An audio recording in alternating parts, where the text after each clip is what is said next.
Market की महारथी में आपका स्वागत है। आपके साथ मैं हूं मानसी दवे और भारतीय बाजार में इस वक्त अर्निंग सीजन के इर्द गिर्द ढेर सारा एक्शन, ढेर सारे ट्रिगर पॉइंट्स हैं, लेकिन इन सभी के बीच भारतीय बाजार को ध्यान में रखते हुए आपकी लंबी अवधि के निवेश की रणनीति क्या होनी चाहिए, हमारे इस खास सेगमेंट में इसी सवाल का जवाब देने की कोशिश लगातार करते हैं हम। और आज के इस सेगमेंट में हमारे साथ बाजार के जाने माने दिग्गज सुनील सुब्रमण्यम साहब जुड़ गए हैं।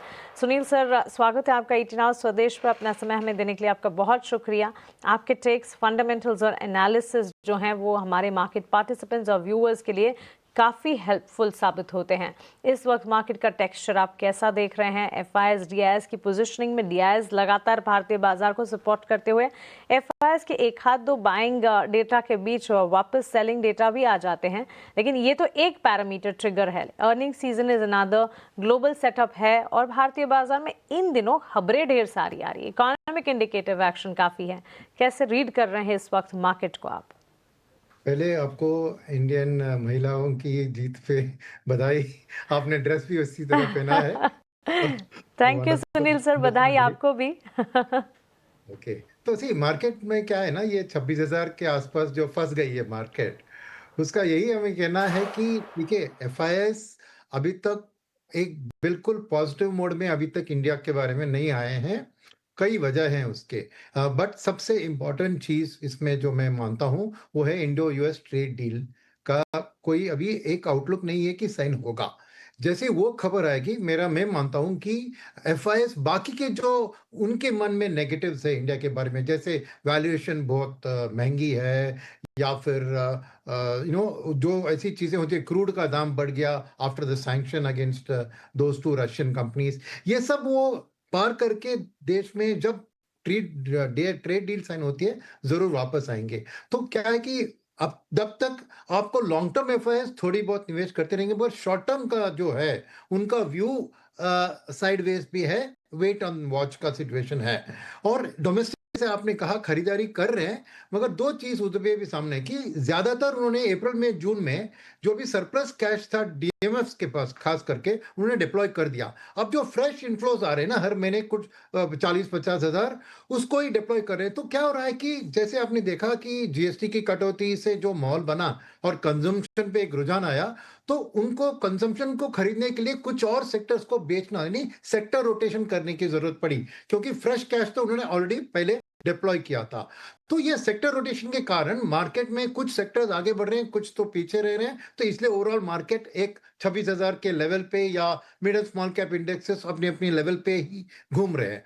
और एक चीज जो इस मार्केट को आगे जाने से आज रोक रही है वो है प्राइमरी मार्केट, क्योंकि आईपीओस का इतने अच्छी कंपनियां, न्यू एज कंपनियां की जो एक फ्लड ऑफ आईपीओस आ चुके हैं और आने वाले भी हैं, तो उसके लिए कैश, चाहे वो रिटेल निवेशक हो या म्यूचुअल फंड मैनेजर हो, उनको अलग रखना पड़ता है, क्योंकि उसके लिए बिड करें। जैसे लेंसकार्ट की आईपीओ देखिए, 7,000 करोड़ की आईपीओ थी, एंकर बुक में 68,000 करोड़ उधर सब्सक्रिप्शन हुए, तो उतना कैश और कैपिटल लिक्विडिटी लॉकअप हो जाता है प्राइमरी मार्केट। और एक इशू खत्म हुई तो दूसरा आगे, अब आईपीओ आएगा, ग्रो का आईपीओ आएगा।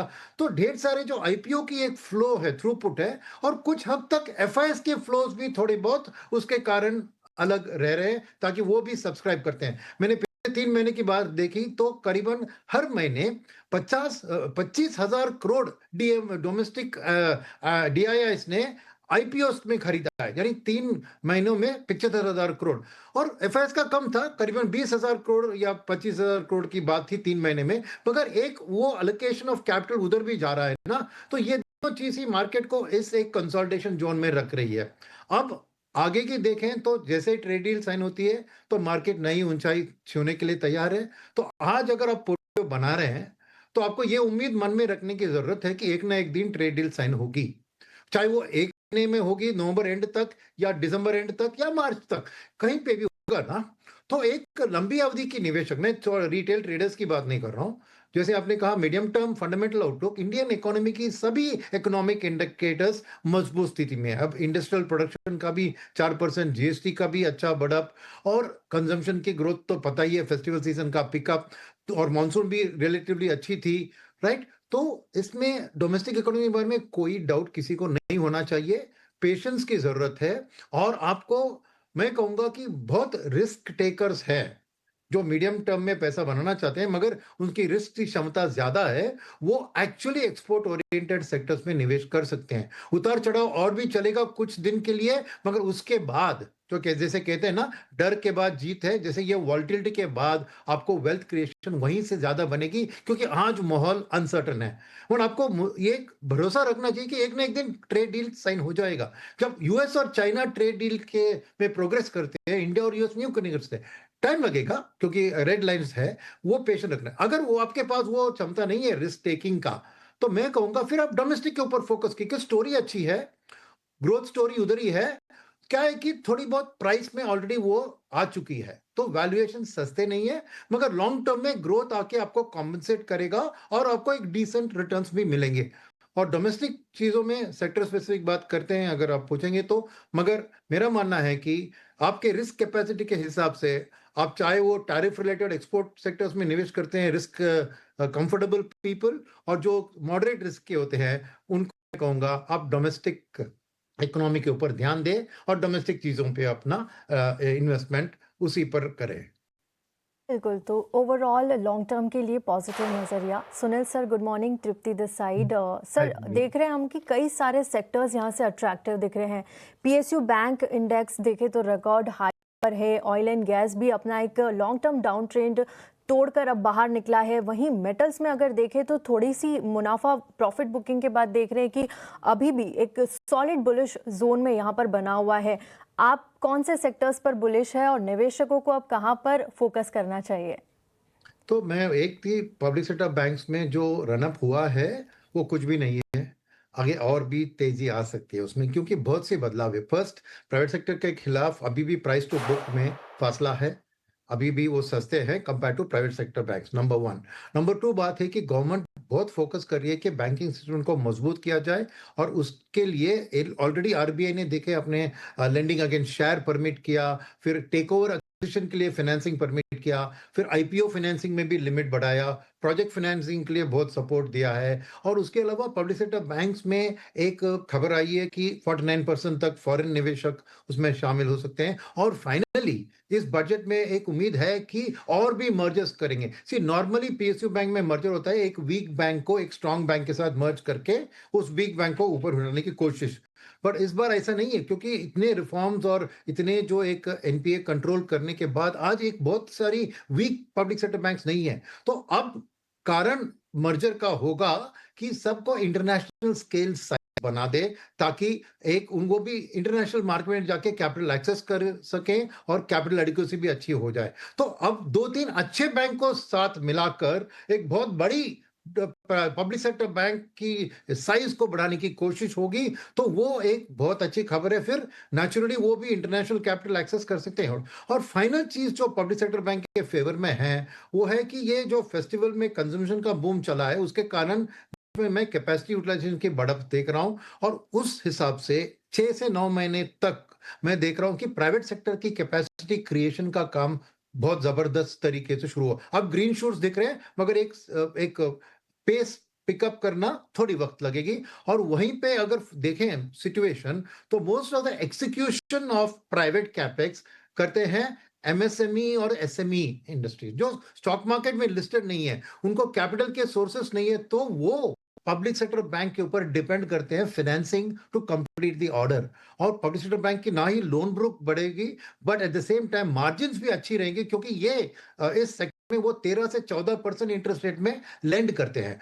तो मेरे लिए पब्लिक सेक्टर बैंक का एक medium term outlook both growth, margins और एनपीए के लेवल, ये तीनों में और एक इंटरनेशनल स्केल बनना, तो डेफिनेटली एक मीडियम टर्म तौर पर पब्लिक सेक्टर बैंक्स आपके पोर्टफोलियो में होनी चाहिए। बिल्कुल। सेकंड कॉल तो मैं देख रहा हूँ जीएसटी कट का फुल इम्पैक्ट कंजम्पशन में अभी बाकी है, कूलिंग रिलेटेड कंज्यूमर ड्यूरेबल्स में, जिसमें समर में ही आपको एक पिकअप आएगी, refrigerators, air that's conditioners, right. Coolers, इस तरफ की। और तीसरी जो कंजम्पशन रिलेटेड स्टोरी जो शायद 6-9 महीने के बाद डेवलप होगी, वो होगी रियल एस्टेट।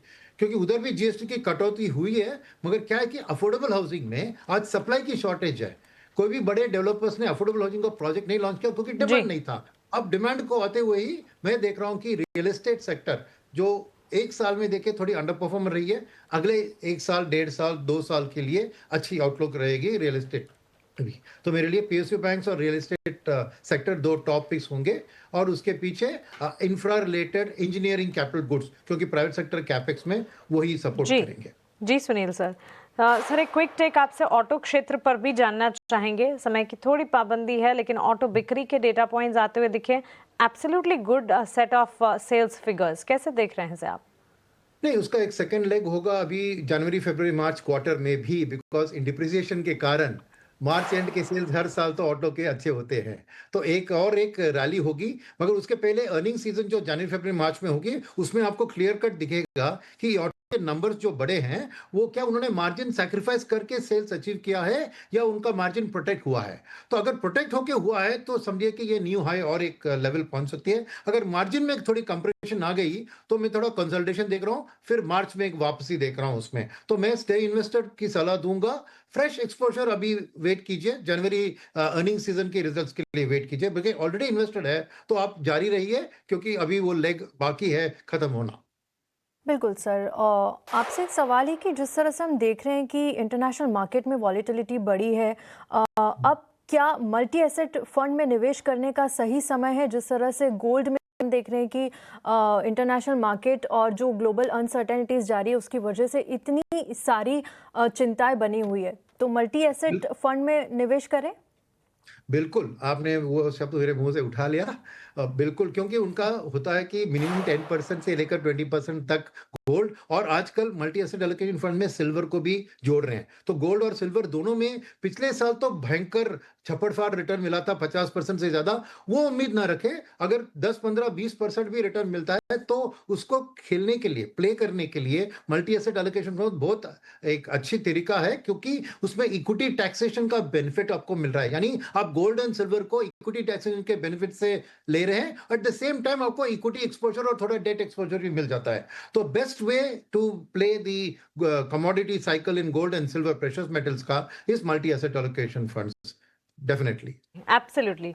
सुनील सर, बहुत शुक्रिया आपका हमारे साथ जुड़ने के लिए, सवालों के जवाब देने के लिए और बाजार पर अपना नजरिया हमारे बीच रखने के लिए। Thank you so much and have a nice day to you.